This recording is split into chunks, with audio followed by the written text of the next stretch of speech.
तस्वीरें आपको इस वक्त देखनी चाहिए। ये तस्वीरें हैं सस्ती हवाई सेवाओं के उद्घाटन के दौरान के प्रधानमंत्री मोदी पहुंच चुके हैं। केंद्र में मंत्रिपरिषद के मेरे साथी श्री जगत प्रकाश नड्डा जी,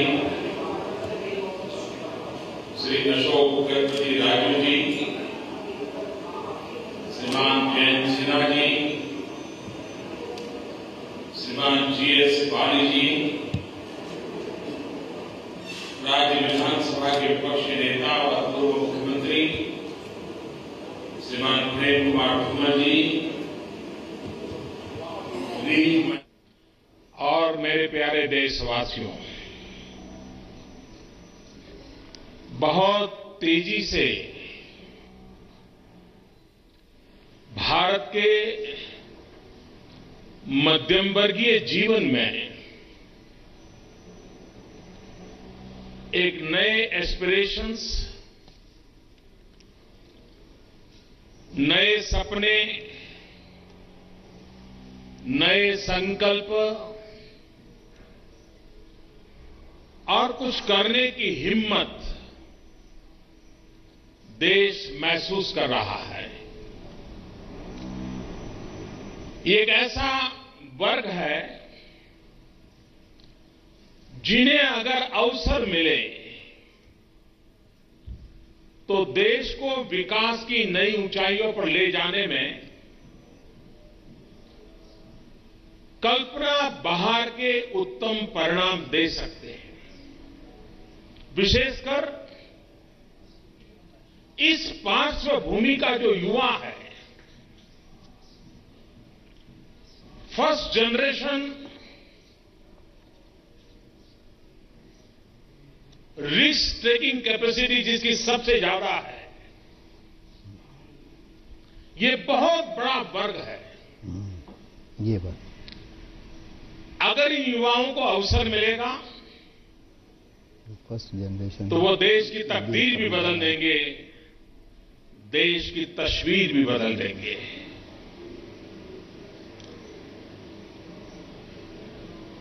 पूरा विश्व ये मानता है कि भारत में हवाई यात्रा के लिए, एविएशन फील्ड के लिए विश्व में सबसे ज्यादा अवसर कहीं है तो भारत में है।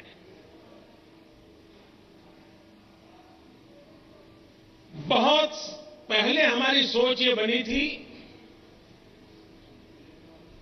कि हवाई यात्रा ने ये राजा महाराजाओं का ही विषय है और इसलिए हमारी एयरलाइंस के साथ जो लोगो जुड़ा था वो भी महाराजा का जुड़ा था।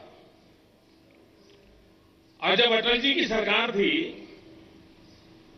तो हमारे रूडी जी एविएशन मिनिस्ट्री में थे, तो मैंने एक दिन, तब तो मैं तो पार्टी का काम करता था, यहां हिमाचल में रहता था,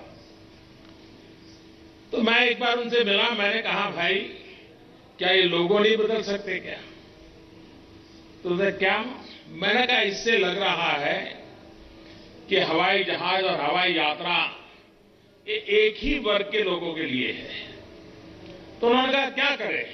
मैंने कहा, कुछ मत करिए, कार्टूनिस्ट लक्ष्मण का जो कॉमन मैन है उसी लोगों में लगा दीजिए, उसकी परमिशन ले लीजिए। और मुझे खुशी है कि अटल जी की सरकार के समय उस कॉमन मैन को भी समावेश किया गया था। उस समय, जबकि मैं राजनीति में किसी पद पर नहीं था, मैं संगठन का काम करता था, लेकिन उस समय मेरे समझ में आता था कि ये जो सोच है राजा महाराजों वाला लोगों के साथ जुड़ी हुई, उसको बदलना है। और उसमें से हमारे विभाग से मैंने आग्रह किया कि एक तो देश में एक सबसे बड़ी कमी है, हमारी कोई एविएशन पॉलिसी नहीं है। इतना बड़ा देश है, इतनी संभावनाएं हैं, विश्व का ध्यान है, एक एविएशन पॉलिसी बनाएं कसौटी पर कसे, सारे स्टेक होल्डर्स को उसमें विश्वास में ले और नीति के आधार पर इसके एक्सपांशन की एक डिजाइन तैयार करें।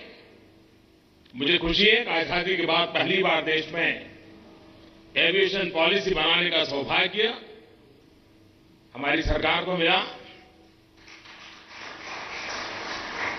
और उस समय मैंने पहली मीटिंग में कहा था कि एविएशन को मैं किस रूप में देखता हूं। हमारे देश में गरीब व्यक्ति की एक पहचान है, वो हवाई चप्पल पहनता है। और मैंने उस मीटिंग में कहा था कि मैं चाहता हूं कि हवाई जहाज में हवाई चप्पल वाले लोग दिखाई दे। और आज ये संभव हो रहा है। आज शिमला और दिल्ली को हवाई यात्रा से, नांदेड़ और हैदराबाद को, हैदराबाद और कडप्पा को,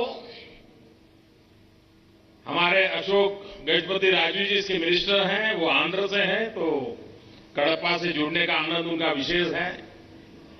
हमारे नड्डा जी यहां है, वो हिमाचल के हैं, शिमला का जुड़ने का आनंद उनको विशेष है। और मैं दिल्ली से आया हूं तो मुझे और ज्यादा आनंद है।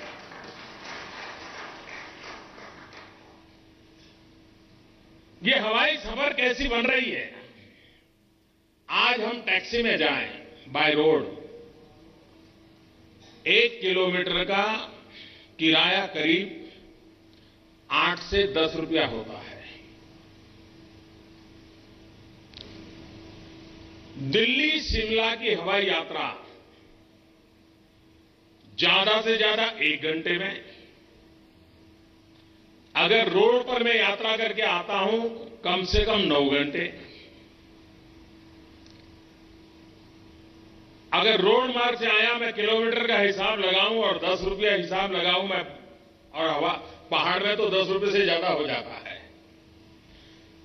ये सफर ऐसी है जो समय भी बचाएगी और इसका खर्च टैक्सी में अगर किलोमीटर का 10 रुपया लगता है तो नई पॉलिसी के तहत हवाई यात्रा का किलोमीटर का खर्चा सिर्फ 6 या 7 रुपया लगेगा। नांदेड़ से आज हैदराबाद शुरू हो रहा है, लेकिन नांदेड़ से मुंबई सबसे पहले इसके बाद शुरू होने वाली व्यवस्था होने वाली है। और मैं एविएशन कंपनियों को एक टिप देना चाहता हूं, और ये जो मैं उनको एडवाइस दे रहा हूं इसके लिए मेरी तरफ से कोई रॉयल्टी चार्ज नहीं करूंगा। मैं मुफ्त में उनको एडवाइस दे रहा हूं। अगर एविएशन कंपनियां व्यापारिक दृष्टि से सोचते हैं तो सोचें कि नांदेड़ साहब, अमृतसर साहब और पटना साहब अगर हवाई सर्कुलर रूट बनाएंगे, दुनिया भर के सिख यात्री इस हवाई यात्रा का सबसे ज्यादा लाभ उठाएंगे।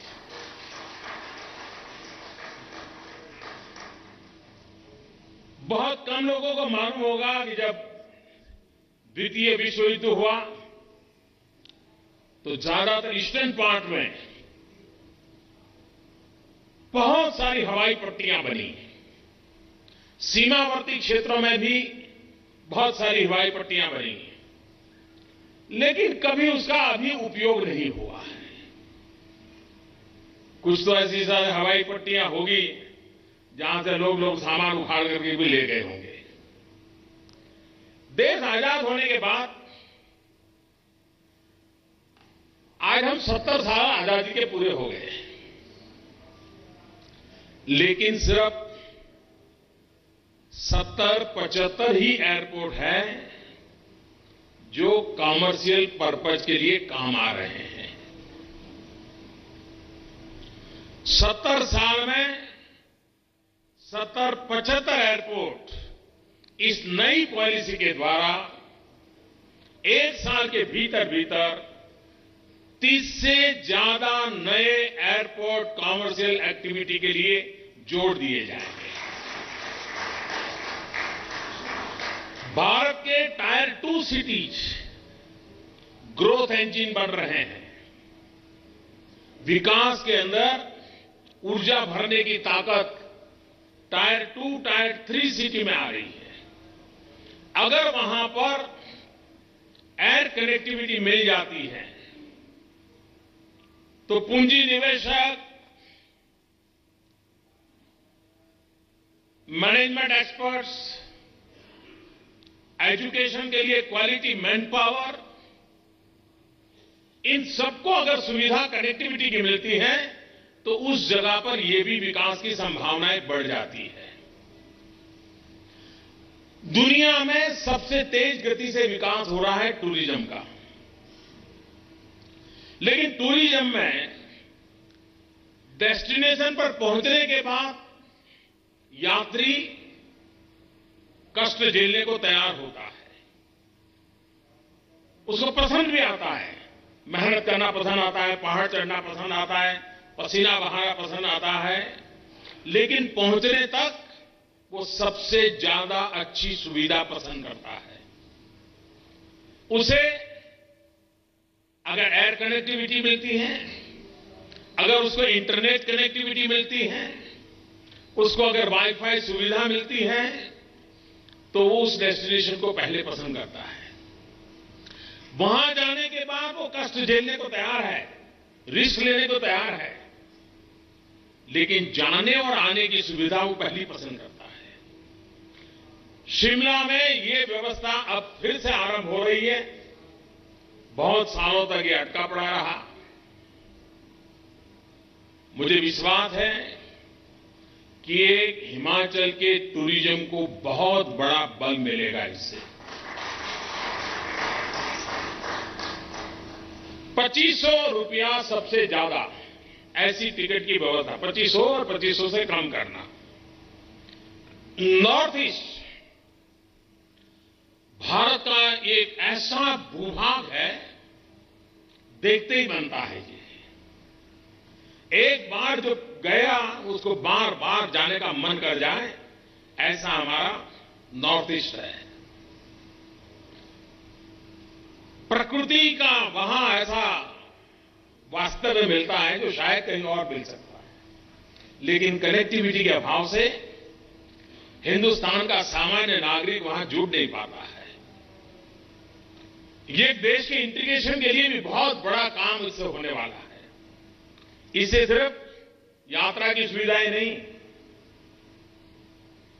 2 भूभाग, 2 कल्चर, 2 परंपराएं बड़ी सहजता से जुड़ जाती है। मुझे खुशी है कि देश में हवाई यात्रा की दृष्टि से सामान्य नागरिक को, और इसका जो उड़ान नाम है वो उड़े आम नागरिक, उसमें से उड़ान शब्द बना है। और जैसा मैंने कहा, हवाई यात्रा में हवाई चप्पल वाला नजर आना चाहिए, और सब उड़े सब जुड़े। देश के एक कोने से दूसरे कोने को जोड़ने का एक महाअभियान इससे हो रहा है। मेरे लिए खुशी की बात है कि आज यहां एक दूसरे कार्यक्रम का भी लॉन्चिंग हो रहा है, उसका शिलान्यास हो रहा है। Human resource development area specific जितना होता है, फोकस होता है, उतनी हमारे देश की क्षमता बढ़ती है। भारत के पास हाइड्रो पावर के लिए बहुत संभावनाएं हैं। अनुमानित कल्पना है कि करीब करीब 1.5 लाख से ज्यादा मेगावाट बिजली हम हाइड्रो से कर सकते हैं।